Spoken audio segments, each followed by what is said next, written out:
This video is really for anyone who's trying to have fun doing experiments with their trees. It's something I've always done with my Japanese maples as long as I've had them, or really any of my trees. Is I do little experiments like, can I take the cuttings and propagate them? Obviously grafting's going to work a lot better than cuttings. It's the first day of summer. It's funny too, because I woke up this morning and I was like, I wonder when the first day of summer is, and it's June 21st. And I looked at what date it was. This is June 21st. So I said, what would be a better day than the first day of summer to come out here and make a video on trimming a Japanese maple tree and taking the cuttings. And it's a little science experiment, doing a propagation of the cuttings. And I'll show you guys what part of the cuttings you want to use, what material you want to look for, and it takes about 3 months for them to root, 3 or 4 months, so it's good to come in here after the first flush of growth on your trees. Take that new growth before it hardens off. You're using like a softwood, semi-softwood cutting, and dipping it in root hormone powder or gel, and then putting it in. I mix vermiculite with perlite. I'll do like 70% vermiculite, 30% perlite, and then create like a little miniature greenhouse. So stick around, I'll show you guys how to do that. Anyone can do it, a beginner, kids could do it. It could be a fun family project. Otherwise, just get rid of your cuttings, because I usually just toss them in the landfill, but every now and then it's fun to do a little experiment like this. So right now I'm just gonna sharpen my hand snips real quick and clean them. That way we're making nice, fresh, surgical cuts. Because when you're trying to propagate cuttings of trees, you want to make sure that the cuts you're making are really clean. So I'll use rubbing alcohol, and I like sharpening my hand snips every time I clean them, just because it keeps them cutting nice and sharp.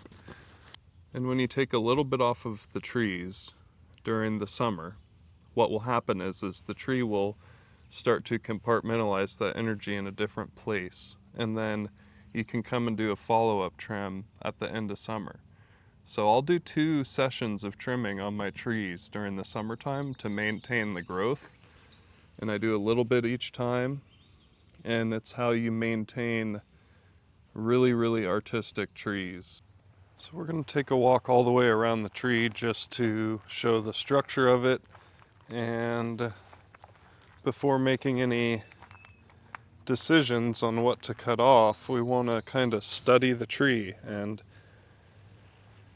that will dictate what the future of our tree's growth is going to be. And when I look at these trees, I want growth that's going obviously out in a vase shape. So anything that's going to be growing back towards the interior on the center branches is going to be coming off. And then tightening up some of these tips is going to be another thing to help ramify these sections, because if we let these tips grow, and here's a crossing and rubbing branch. So before just coming in and cutting, we're going to study the tree, we're going to read the tree, and we're not just going to start coming in here and taking branches off.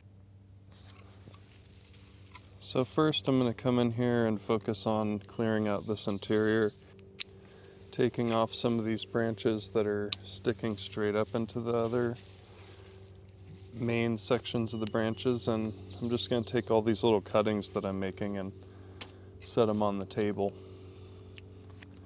There's a crossing and rubbing branch by my head, so I'm going to pick the one that I want to keep. Come in here to this interior branch. It's pointing back up towards this stem over here, so I'm going to take that off. I've got these ones out here that are sticking straight up, so I'm going to go ahead and take these ones off to create more of like a flat fan. So we're getting it opened up, and what we'll do next is come into the tips and shorten the tips of the tree. So we've gotten the tree opened up on the interior now. So the next step is, now that we've opened it up a bit, is we're going to balance out the tips up here and over here. Just kind of try to suck it back to create some ramification, which means thickening of the older branches, so we can get thicker pads back here versus having them way out here where we don't want them.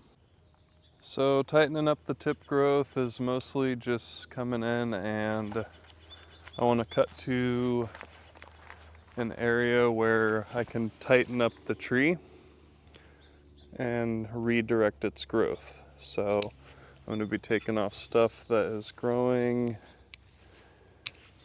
in the direction I don't want it to. And this end growth is going to be the best for trying to use for making cuttings, because it's got the newest growth on it, and it's mostly like semi-softwood sections and softwood sections. So that stuff works great for the material we'll be using for cuttings. Come in here, open that up a little bit, open this up a bit.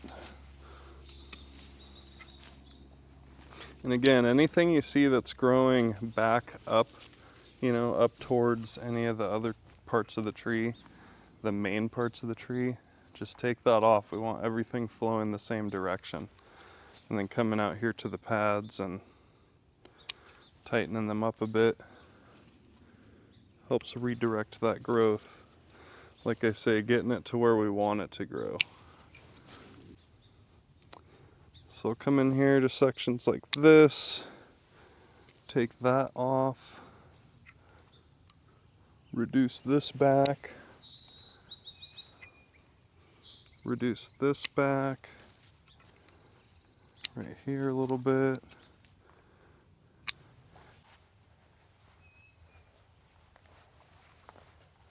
So you can see it's more open and the pads are tightened. It's gotten a lot more balance, thinned it out, shaped it up, and it's looking really good. Right here I have a mix of vermiculite and perlite, and I've soaked it with water to saturate the vermiculite. Vermiculite holds water, it's for water retention, which will be great for getting these trees to develop roots over the course of time. And the perlite's going to add aeration to kind of help it stop from staying too wet.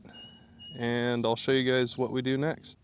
So when selecting material to make cuttings with, what you're going to want to do is make sure that the branches have no more than 2 leaf nodes. There's also 2 different styles of cutting, like a peel cutting, which is where you basically just peel the nodes away from each other, and then it creates a rip down here in this union where it would leaf out from. You pull off a couple leaves like this. So we'll be like, that's a really good cutting right there. So what I'll do is I will dip it in the root hormone and then stick it in my vermiculite and perlite at about a 45-degree angle. This one here, the leaves are a little bit bigger, so what I'll do is I'll take my snips and I'll just trim the leaves in about half to keep the leaf alive.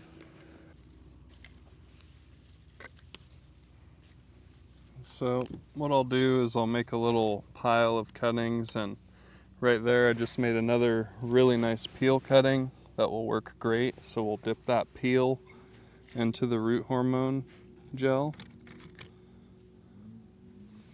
and into the vermiculite perlite at a 45-degree angle. And then what I'll do is I'll take these 2 leaves off, the 2 bigger leaves. Right here, that'll be a good peel cutting. So I'll take this and stick it into the root gel and into the vermiculite perlite. So I'm starting to get a couple little good cuttings in here. Probably stick about, 6 to 10 more in there.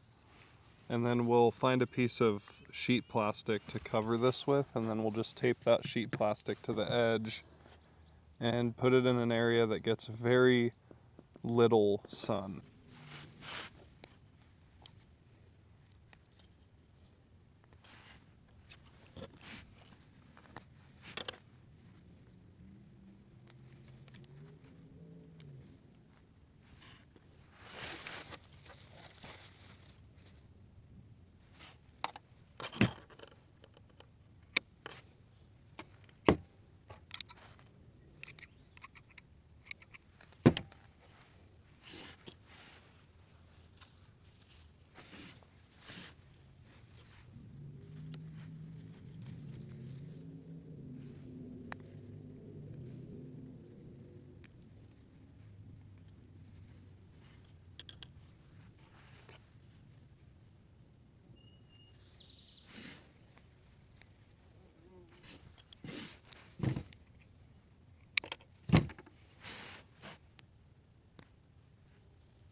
So you'll dip these cuttings into the root gel or powder, whatever you're using.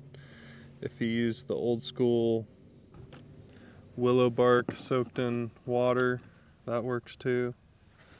So we just dip the heel down there in that gel, and you don't want to put too much on there. You just want to put just enough to cover the peel. Or if you cut between the nodes, that's another thing you can do too to get a good cutting. But these peel cuttings to me seem to work great. I even do peel cuttings on evergreens. I'll make a video on that here pretty soon. So now you'll take something like this. It's a piece of like plastic that I actually took off of a bag of charcoal for the barbecue. I was like, oh, that'll work good as a... It's actually what made me think of doing this video. Is I was like, I had this plastic laying around from the charcoal bag, and I'm thinking I could actually use that for something. So let's record a video. So we'll cover this with plastic, and then I'm going to use some tape to tape down the edges. And you want to make sure that you can get in there to spray down the leaves of the cuttings every so often and check the soil moisture.